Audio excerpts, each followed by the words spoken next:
So welcome, my name is Christoph, this is Alexander, and as you've heard already, the two of us are at Pingworks, and we are working together for 17 years now, not all the time dealing with continuous delivery and DevOps, but at least for the last 7 years, I would say. We are working with other companies, trying to support them when they are implementing continuous delivery or trying to do some DevOps working style. And well, as you already know, that is always about tools, but on the other hand, a lot about communication, collaboration, and all that stuff. So today, I would like to show you some of the things which change when you turn from a classical application deployment to using containers and images, and especially in respect to continuous delivery. And I've just prepared some slides for the theoretical part, but in the second part I would try to show you some very basic continuous delivery pipeline using Docker and also Kubernetes live, hopefully. So, who of you is already using Docker? Okay, and who is also deploying Docker containers to production? Some of you. So, you probably have already solved all these problems we are talking about here, but others may not. So, what's the big thing about containerization? Or what's the thing about putting everything into containers compared to what we had before? So using classical virtualization, you usually have the hardware where some operating system is running. You have an additional hypervisor, which might be KVM or some VMware product or something like that. And this hypervisor is creating virtual hardware. And this hardware can be used by a guest operating system. So for example, you can have hardware running a Linux system, then you can have Xen as hypervisor, and then you can run the Windows operating system using this virtual hardware. You have binaries and libraries in that guest operating system, and you have the real applications running on top of that. So that's the classical setup, and you can have several virtual machines running on one hypervisor. If you replace the classical virtualization with a containerized approach, that looks a little bit different. So what you have now is also a hardware somewhere, and then you have the operating system, a Linux kernel, and you have single processes which are locked down into so-called namespaces.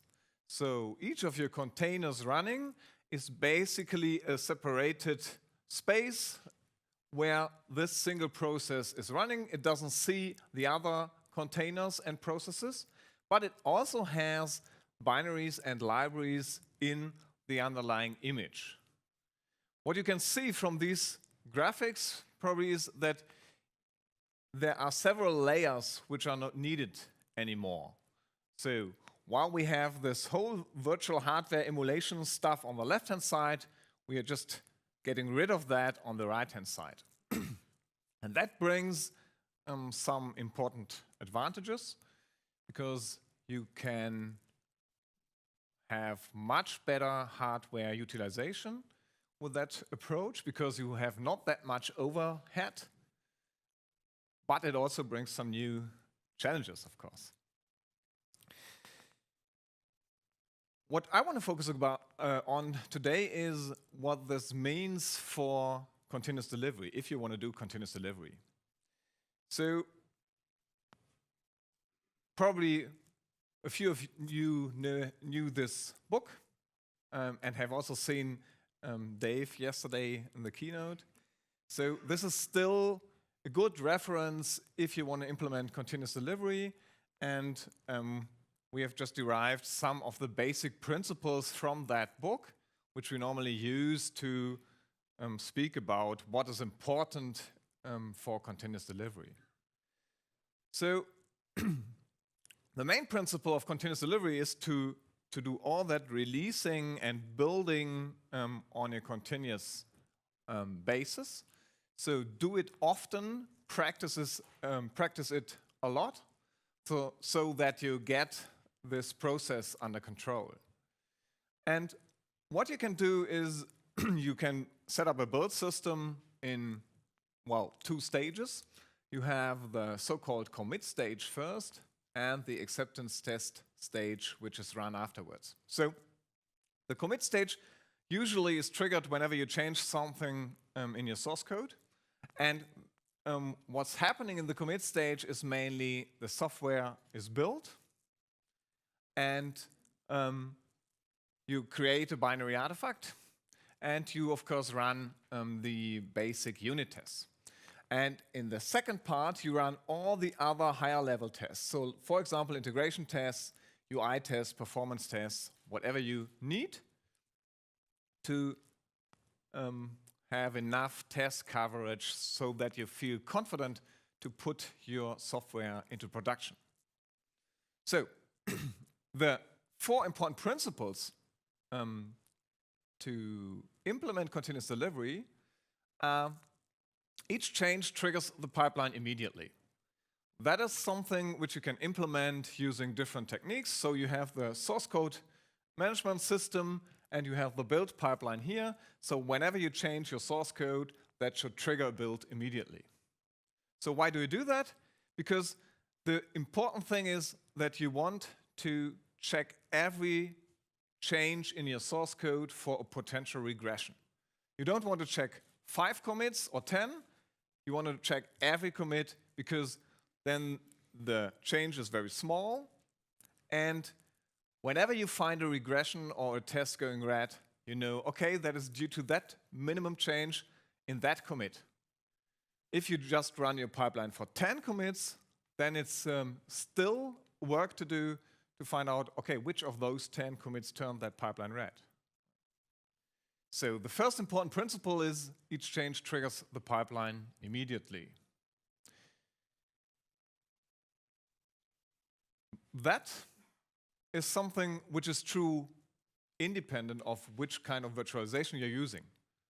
That is true if you use the classical virtualization or if you use the containerized approach. The second principle is if any part of the pipeline fails, stop the line. That is something which is derived from the Toyota production system. So because they learned there then that whenever something fails in the production line, it's better to really stop, to pull the red line, stop the whole production system, fix that problem, and then get started again. So that means when the commit stage, the unit tests here are red, it doesn't make any sense to run any other integration tests or higher level tests to get additional feedback. Because if the unit test fails, then something is broken, and it makes more sense to focus on that problem, fix that problem, and restart the whole process. That's also, the second principle is also a principle which is independent on which kind of virtualization you're using. But now we come to the third and fourth principle, and there we might see some differences. So the third principle is only build your binaries once. So the important idea behind that is that you create your binary artifact here. So for example, if you have a Java Spring Boot application, you run that Maven build.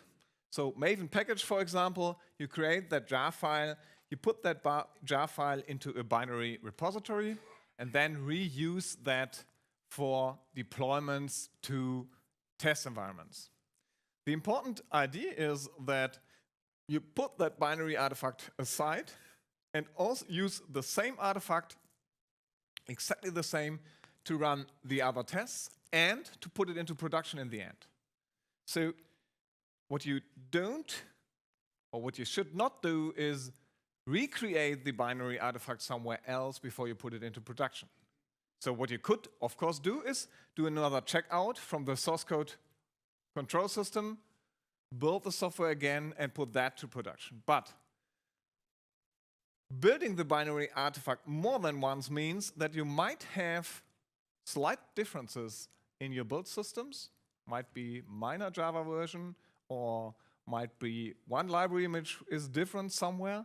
And that might bring you the effect that although your pipeline has been green for one version of your software, the secondly created artifact might still have a problem which you then might put to production. So build your binaries only once. That is something which changes when you switch from the classical virtualization to containerization. So, as I've told you just before, when you're using the classical application, you are usually creating, for example, for a Java application, you're creating a jar file, or you're creating a Debian package or RPM package or something like that. And you create that artifact in the commit stage and put it to some binary repository. Usually that is something like Artifactory, Nexus, or whatever you choose. And if you now switch from classical virtualization to I want to Dockerize or containerize my application, then that changes. So what you get then is that your binary artifact is not only that jar file, which is generated by the build process, but is now a Docker image or container image. Might also be some other container technology. So that has some significant impact because on the one hand, your repository has to be different. You cannot use Artifactory or Nexus. You usually use a private Docker registry. And Artifactory and Nexus now both can also handle Docker images. But the important thing is that you store Docker images now and not only jar files. If you have any questions, feel free to ask. So that is one thing which differs. The fourth principle is deploy the same way to every environment. The idea here is that you take the binary artifact from your repository and deploy that to the test environments and also to production. And to use exactly the same tooling to do this for the test environments in the pipeline and use the same tooling also for a deployment to production. The idea behind that is that if you use the same tooling in the pipeline, then this tooling gets tested in the pipeline on a daily basis, right?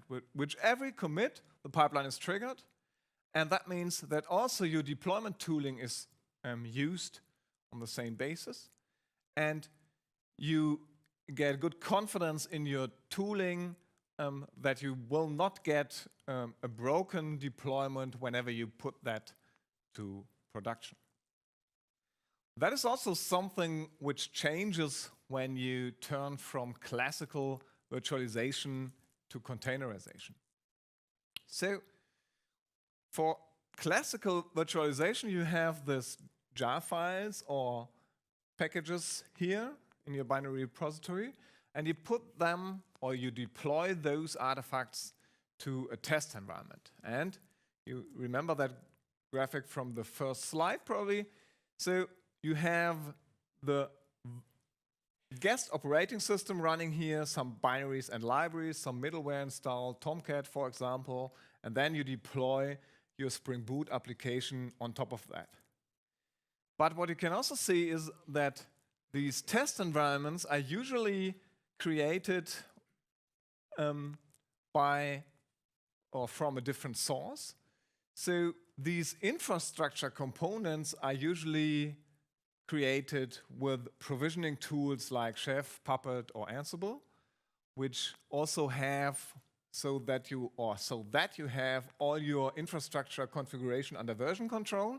But we have two things which are happening here. We have on the one hand the source code definition of your infrastructure, which is then used by Chef, Puppet, or Ansible to create the guest operating system, the binaries and libraries, and the middleware which is necessary to run your application. And then your pipeline deploys that binary artifact on top of that. If you change to containers, that also changes. So if you use containers, then you remember that all that stuff in here, the process itself, which is your Spring Boot application, but also all the binaries and libraries are integrated in that container.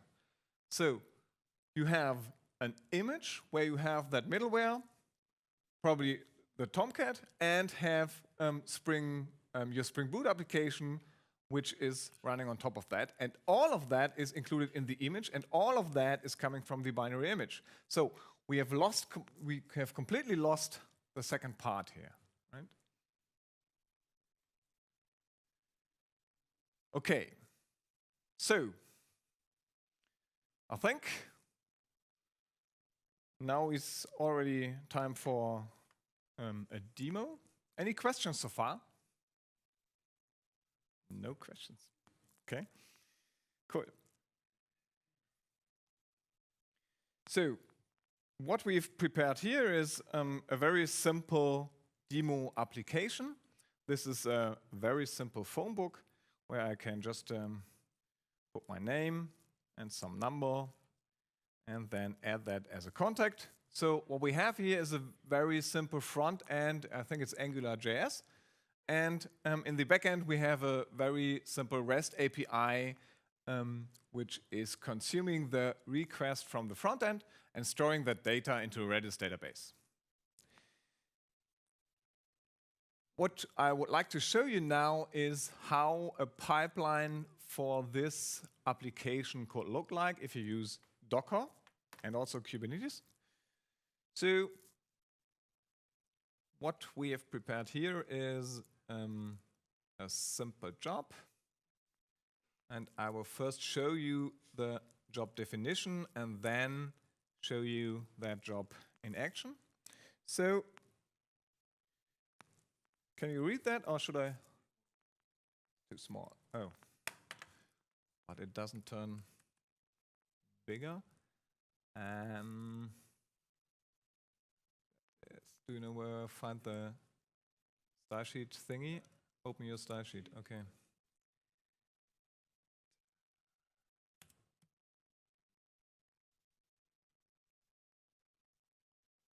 Better now? Okay, so what you can see here is the Jenkins pipeline definition. Who has worked with Jenkins and the pipeline plugin? Oh, just a few, okay. So what are the others using for continuous integration systems? Completely different, or Jenkins but without pipeline? Okay. Okay. Yeah, then I will go into that with a little more detail. So what you can see here is the definition of a pipeline, and you can see that we have the first statement, which is node, that simply says whatever is in that block, do it on one node. And what we have next is we have several stages. And you can see that I've put a prefix here that is CS, which stands for commit stage. So you remember the two bubbles from the pipeline. So that is all about building the application, running the unit tests, and creating the binary artifact. So what we do here is, in the first step, we do some preparation. And that is just checking out the source code from some repository. And the magic happens in the next step. So what we do now is we really build the application. So what you can see here is that we are using the Docker pipeline plugin. And that enables us to say, okay, I want to use a Docker image, which has this name here. And this image I want to start as a container, and please, inside of that image, do this command. So what we have here is we have a base image for that phone book. We use that base image to run the actual build step. So if you would have a Spring Boot application, you would, for example, use a JDK base image and then run Maven package inside of that image or inside of that container. And the idea is that you do not clutter your Jenkins or your slaves with tools which you need for your build process, but just use the Docker images to run all your build steps. So when you need Maven, just use a Docker image which has Maven on board. So what we do here is we use our phone book base image and run our build script, which does something similar like Maven package. So in the end, it cleans up the workspace, it builds the binary artifact, which is a Debian package in this case, and it runs the unit tests. So what we have next is that this binary artifact is saved in the workspace. Any questions so far?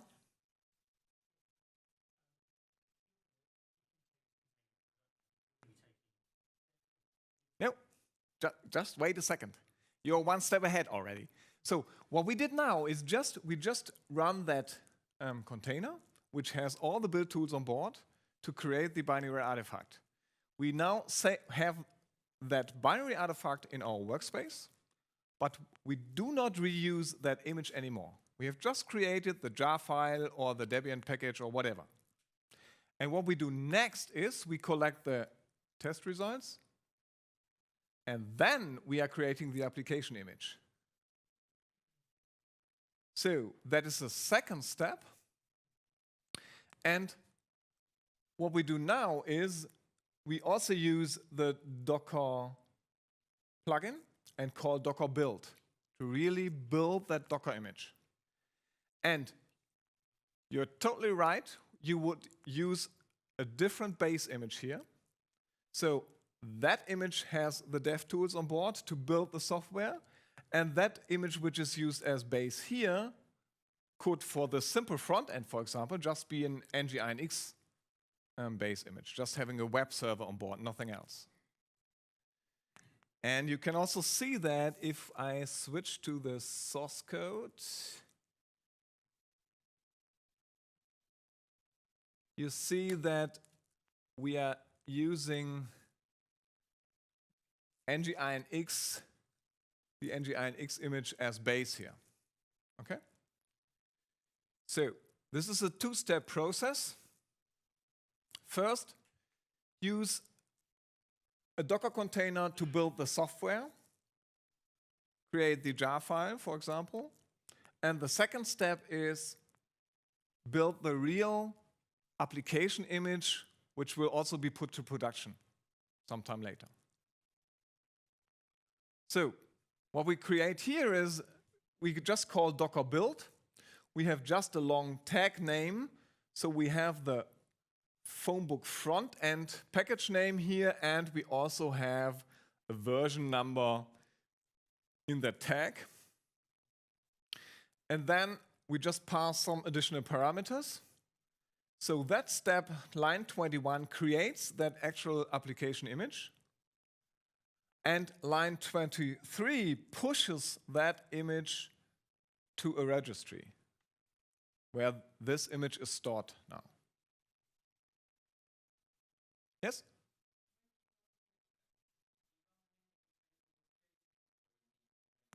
Yeah. So the question was, when do we run our tests?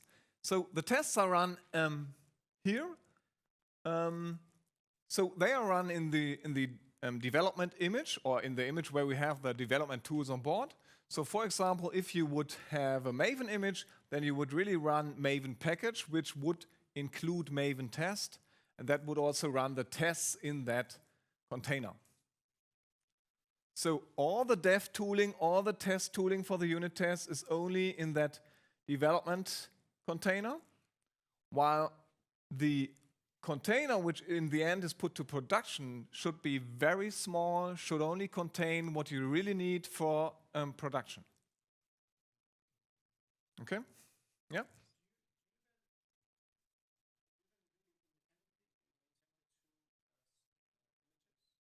Mhm.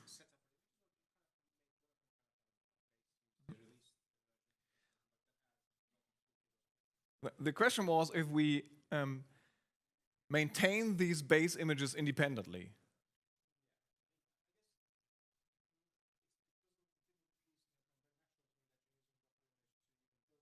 Mm-hmm.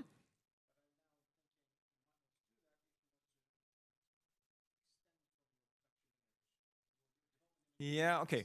You could do it. You could do that so that you take your production base image and extend it with some development tools to build the software. That might be fine. But yeah, but in general, I would say these are completely different base images, and you might also have more than one build step, and you might also use two different images to run these build steps. So, for example, you have to use Maven to build the package and run some special test coverage tool which you have in another image.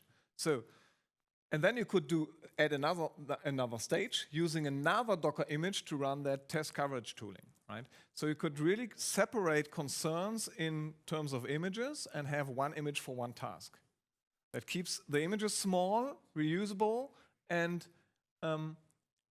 especially you do not have to clutter your build agents, so Jenkins slaves or Jenkins setup or whatever, with build toolings.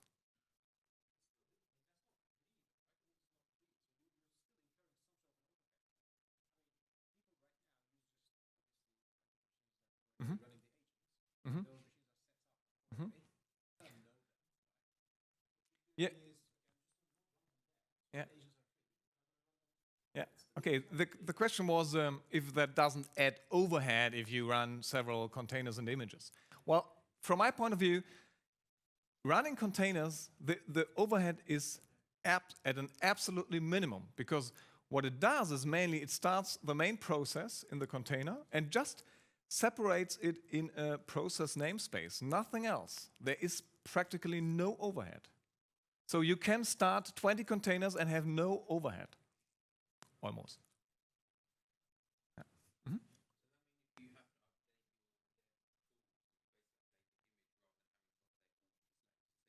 Yeah, exactly. Yeah. The question was if when you change your dev tooling, if you just update the build image and not all the slaves you are using. Exactly, yeah. And I can show you in another step in a few moments that you can also dynamically spin up slaves. Maybe you can probably see that. Okay, any other questions? Yeah. Oh, sorry. Mhm.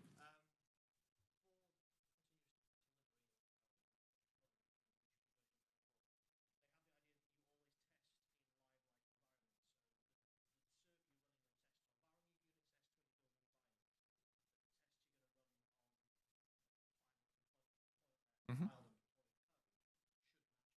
Yeah. But we are just talking about the unit tests here, right? So the unit tests are run in that image, and there you are correct.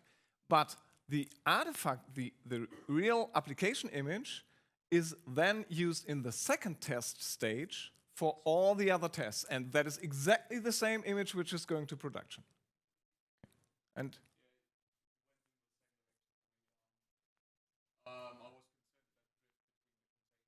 mhm. Mhm. So for unit tests, you have to make sure that you use the same Java version, for example, here and here, of course. But the large amount of acceptance tests is run with that image. Okay. So just keep in time. So that was the simple pipeline. I will show it to you how it's running. So this is the Jenkins Blue Ocean UI, and oh, missed it. It's too slow. And you can see now, oh, it's already finished. So you can see these 4 test stages here, which are creating this application image. And I would just now change to a little bit more complex setup so that you also see what's happening when you use an acceptance test stage. So what we have also here is another job, and I will just show you that. Oh, okay. Oh, 29 might be a little bit big. Okay, so you see stuff which is very similar. What you see now is I'm now running a pipeline on Kubernetes. So what you have seen before is just use Docker to run all that stuff in a container. But what we will do now is we just have a setup, or consider a setup, where you have 10 teams running Jenkinses. And then you want to distribute the load of builds to your cluster. And this is something you can do with Kubernetes. So you have so-called pod templates here. A pod in Kubernetes is nothing else than a set of containers. Just consider it to be 3 or 4 containers put together in something called pod. So what we have here is we have this pod template, and you have stuff you've seen before. So this is very similar to the checkout, and we are now running something in a container, like before, but just not using the Docker plugin, but the Kubernetes part, but we are running the same command in the same image, just handled by Kubernetes. And what you see here is also the part building the application image, just as before. But what I want to focus on now is that we have now also some test stages which are covering the application, the acceptance tests. So what we do here is we are deploying the application to the cluster, and we are then running a very simple test. You can see here that we are just running a curl to the application URL to check if the application is ready. But you can, of course, run complicated tests here, and then we are just undeploying the application again. And that can be very easily done with Kubernetes. What you can see here is the description of the deployment. So we have a deployment object here, and Kubernetes describes all that stuff in YAML files or JSON files, whatever you like. And we just give it some metadata, so we have a name, and we just replace these 2 things later. And we are running one container, which has the name phonebook frontend, and which is using the application image we have just prepared before, right? We are just parsing in the version here. And what happens then is that can be done easily in a pipeline. So you just use this YAML file, pass the correct version in from your pipeline, and tell Kubernetes, please deploy this application for me. Then Kubernetes pulls that image from the registry, starts a new container, and the application is there. That looks like this. And you can see we have some more test stages now. We have that part we have seen before. And we have also this acceptance test stage. So now you see that the checkout is running. And what's happening after the checkout is that the cluster orchestrator, that Kubernetes, is starting a new pod and running the stuff inside of that set of containers. What you can see here now is that it's deploying the application and it is already, okay, it's already done. So, but I can just show you that we have, so what you might see here is that we are just calling Kubernetes to deploy front end in that version to our cluster. Then it creates that pod, downloads the image we have created here from the registry and deploys it to the cluster, and then you can run your acceptance tests on the cluster. So, any questions for that part? Okay, so coming back. Oh.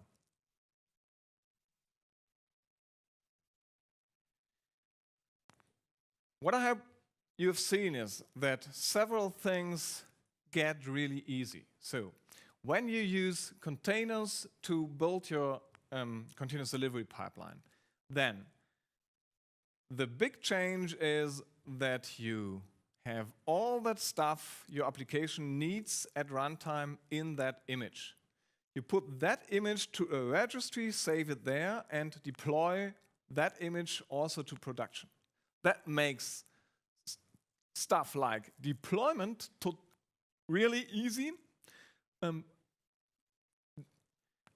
but also, as always, comes to a cost. So one thing you have to think about is, for example, security. You might have heard that talk from Phil yesterday, I think, about containers and security. So whenever you use base images, whenever you pull something from Docker Hub, you really should think about, what am I doing there? So what do I download from the internet? Because you're pulling libraries, binaries from untrusted sources. Docker is building images in file system layers. So for this base image I've used in this example, I've just wrote down the image layer dependencies. So our base image is based on a Ruby image. That is based on a build pack depths image, which in the end is based on a Debian Jessie image, and that is built from scratch. And from scratch means start with an empty file system.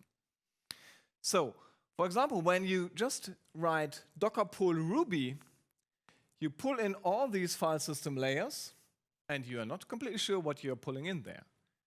And also think about, what if you need to do some security patches to the base system? If all your images are dependent on the base system, on your base image, built on top of that, then you might have to recreate all the images if you want to add a security patch. So, my suggestion is, there are a lot of advantages. The overhead is minimized. The deployment gets very simple. You can also use this as a very simple setup for developers, because when you use these Docker images, you can, as developer, if you develop in a microservice context, you're working with one microservice and you're just consuming 5 other microservices. You can just pull these Docker images from the other microservices to your local machine, run this one service you're working on locally in your IDE, and have a very simple setup. If you also use things like Kubernetes, and you can run Kubernetes on every developer box, as I do on my laptop for this presentation, then it gets even easier with things like service discovery and stuff like that. So there are a lot of advantages, but still it's a new technology, so that might bring some difficulties and also some breakages.